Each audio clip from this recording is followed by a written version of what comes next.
Hello again and welcome back to BATUK Storytime on our next chapter of Roald Dahl's Matilda. I don't know about you, but I'm a bit excited to know what's going to happen with the newt that's still in the jug that we haven't heard about for a little while, and what's happening with the Trunchbull and her anger. So, chapter 14, the first miracle. Matilda sat down again at her desk. The Trunchbull seated herself behind the teacher's table. It was the first time she had sat down during the lesson. Then she reached out a hand and took hold of the water jug. Still holding the jug by the handle, but not lifting it yet, she said, "I have never been able to understand why small children are so disgusting. They are the bane of my life. They are like insects. They should be got rid of as early as possible. We get rid of flies with fly spray and by hanging up fly paper. I have often thought of inventing a spray for getting rid of small children. How splendid it would be to walk into this classroom with a gigantic spray gun in my hands and start pumping it. Or better still, some huge strips of sticky paper. I would hang them all around the school and you'd all get stuck to them, and that would be the end of it. Wouldn't that be a good idea, Miss Honey?" "If it's meant to be a joke, Headmistress, I don't think it's a very funny one," Miss Honey said from the back of the class. "You wouldn't, would you, Miss Honey?" the Trunchbull said. "And it's not meant to be a joke. My idea of a perfect school, Miss Honey, is one that has no children in it at all. One of these days, I shall start up a school like that. I think it will be very successful." "The woman's mad," Miss Honey was telling herself. "She's round the twist. She's the one who ought to be got rid of." The Trunchbull now lifted the large blue porcelain water jug and poured some water into her glass. And suddenly, with the water, out came the long slimy newt straight into the glass. Plop! Oh dear. Not sure what's going to happen, but that's Miss Trunchbull's face as she sees the newt in the glass. The Trunchbull let out a yell and leapt off her chair as though a firecracker had gone off underneath her.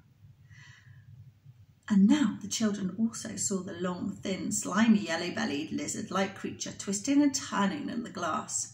And they squirmed and jumped about as well, shouting, "What is it? Oh, it's disgusting! It's a snake! It's a baby crocodile! It's an alligator!"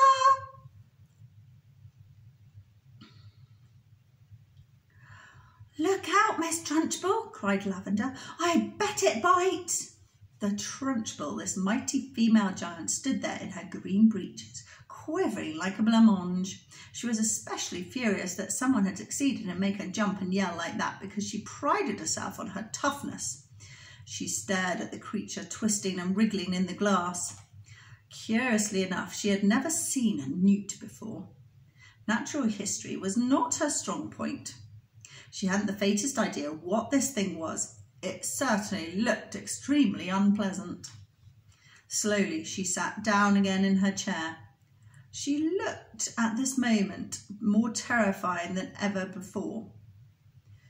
The fires of fury and hatred were smouldering in her small black eyes. "Matilda!" she barked. "Stand up!" "Who, me?" Matilda said. "What have I done?" "Stand up, you disgusting little cockroach!" "I haven't done anything, Miss Trunchbull. Honestly, I haven't. I've never seen that slimy thing before." "Stand up at once, you filthy little maggot!" Reluctantly, Matilda got to her feet. She was in the second row. Lavender was in the row behind her, feeling a bit guilty. She hadn't intended to get her friend into trouble. On the other hand, she was certainly not about to own up. "You are a vile, repulsive, repellent, malicious little brute," the Trunchbull was shouting. "You are not fit to be in this school. You ought to be behind bars. That's where you ought to be. I shall have you drummed out of this establishment in utter disgrace. I shall have the prefects chase you down the corridor and out of the front door with hockey sticks. I shall have the staff escort you home under armed guard." And then I shall make absolutely sure you are sent to a reformatory for delinquent girls for the minimum of 40 years. The Trunchbull was in such rage that her face had taken on a boiled colour and little flecks of froth were gathering at the corners of her mouth. But she was not the only one who was losing her cool. Matilda was also beginning to see red. She didn't in the least mind being accused of having done something she had actually done. She could see the justice of that. It was, however, a totally new experience for her to be accused of a crime that she definitely had not committed.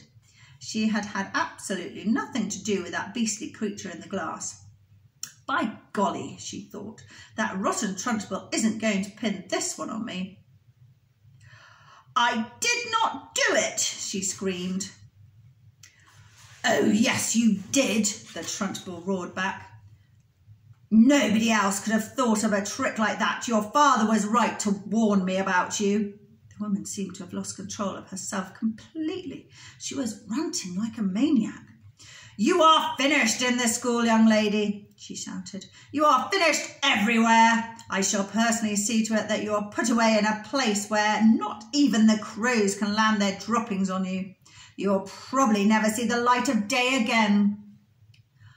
I'm telling you I did not do it, Matilda screamed. I've never even seen a creature like that in my life.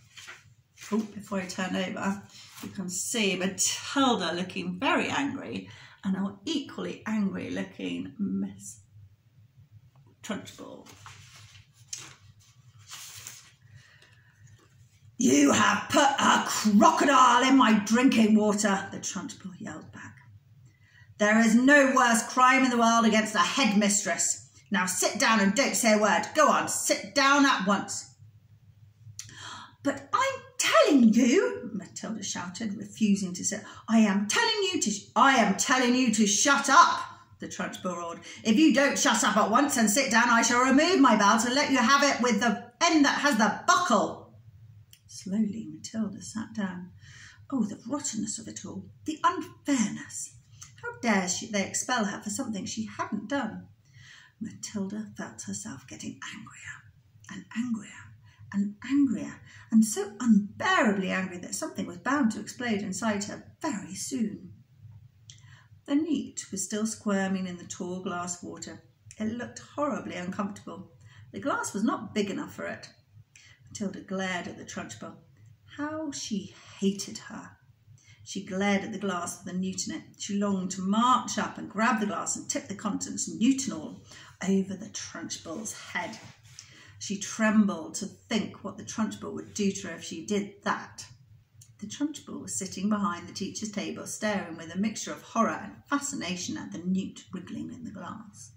And now, quite slowly, there began to creep over Matilda a most extraordinary and peculiar feeling. The feeling was mostly in the eyes. A kind of electricity seemed to be gathering inside them. A sense of power was brewing in those eyes of hers. A feeling of great strength was settling itself deep inside her eyes. But there was also another feeling which was something else altogether, and which she could not understand. It was like flashes of lightning.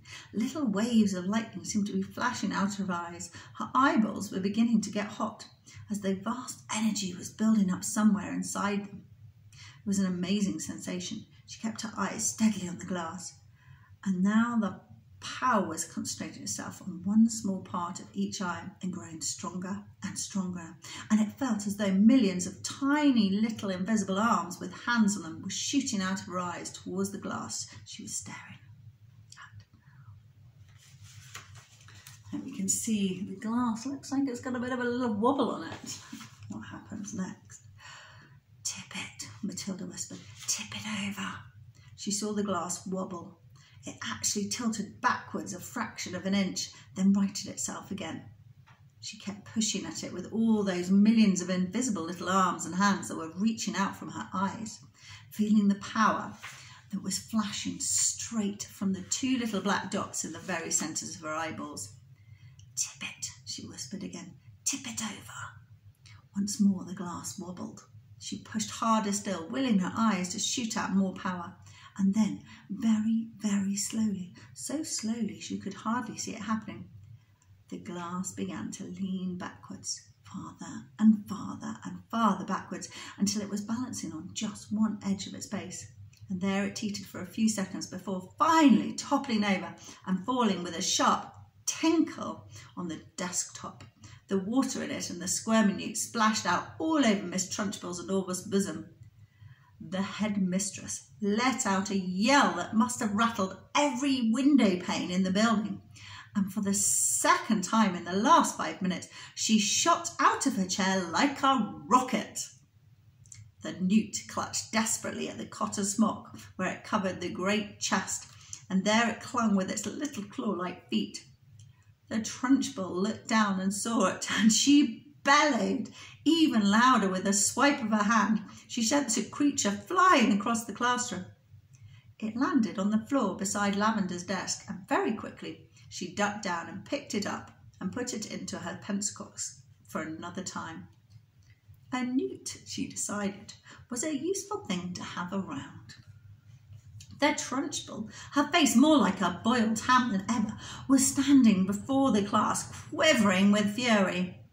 Her massive bosom was heaving in and out, and the splash of water down the front of it made a dark, wet patch that had probably soaked right through to her skin. "Who did it?" she roared. "Come on, own up, step forward, you won't escape this time. Who is responsible for this dirty job? Who pushed over the glass?" Nobody answered.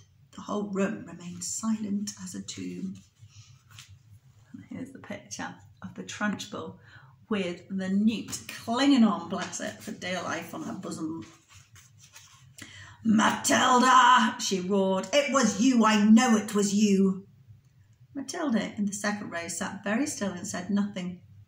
A strange feeling of serenity and confidence was sweeping over her, and all of a sudden she found that she was frightened by nobody in the world.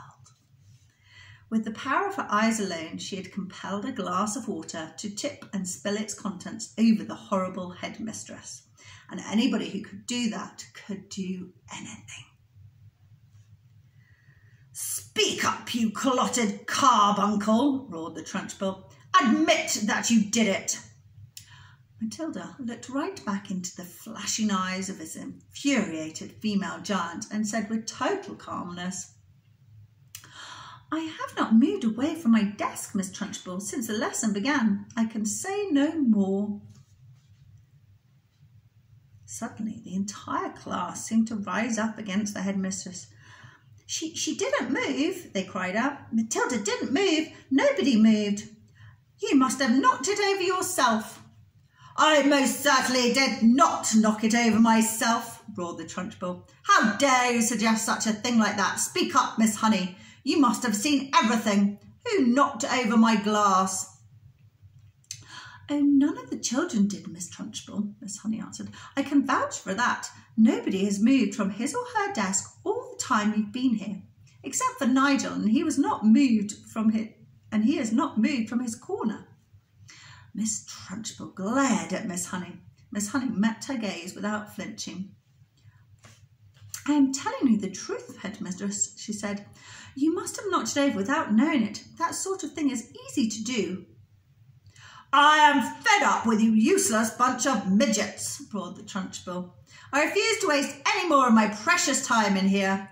And with that, she marched out of the classroom, slamming the door behind her. And the